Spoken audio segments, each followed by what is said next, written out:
Kapag ayaw mo na, please sabihin mo na lang. Hindi ganon, hindi ganyan, hindi mukha akong tanga.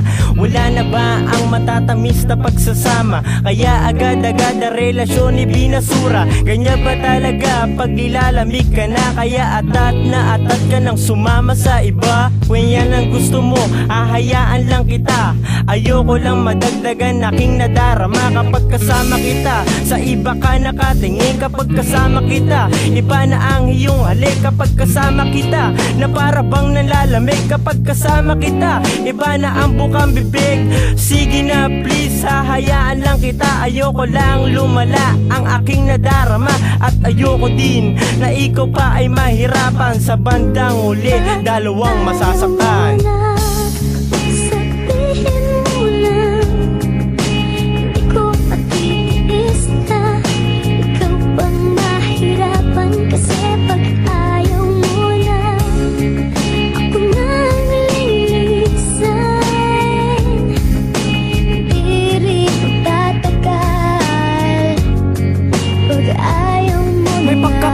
Noon na di ko na lubos maisip, bakit nga ba ganito? Parang ako'y nananaginip ng gising. Tila nakatulala, tinatanong ang isip, bakit parang nawala ang tamis sa relasyon na binuo. Ang pagmamahal mo sa akin tila parang naglalaho. Ano ba ang nangyayari ngayon sa ating dalawa? Ako'y litong-lito na sa pangyayaring hindi sadya. Ganito ba talaga pag di mo na kayang tiisin? Na ayaw mo na sa akin at di mo lang basta maamin. May damdamin din ako at totoo ako sa'yo. Kaya kung ayaw mo na sa akin, sabihin mo lang to ng buo. Handa kong tanggapin lahat basta para lamang sa'yo. Gusto ko lang masaya ka na at lalayo na ako sa'yo.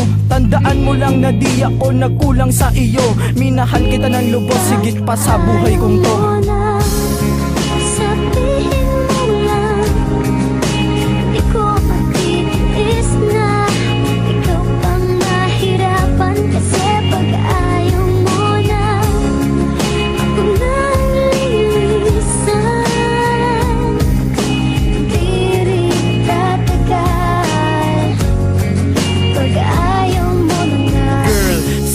Para di lumala, ako na ang lalayo at ako'y magpaparaya. Huwag mo nang itago ang iyong nadarama.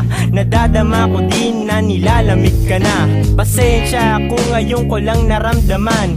Umiiyak ka sa akin at aking pinagmasdan. Sige na, papalayaan na kita. Ayoko lang lumala aking nadarama. Kailan ako nagseryoso, doon mo pa ako niloko. Ang lahat ay ginawa ko pero ba't ba ganito? Dapat nung una mo pa sinabi na ayaw mo na pala. Hindi yung naging tanga ako sa relasyon nating dalawa. Mga pangarap at pangako na ating pinanghawakan, binaon na to sa limot at ngayon tinako na lang. Nagkulang ba ako sa'yo kaya nagawa mo to? O sadyang may iba ka na kaya nagawa mo to?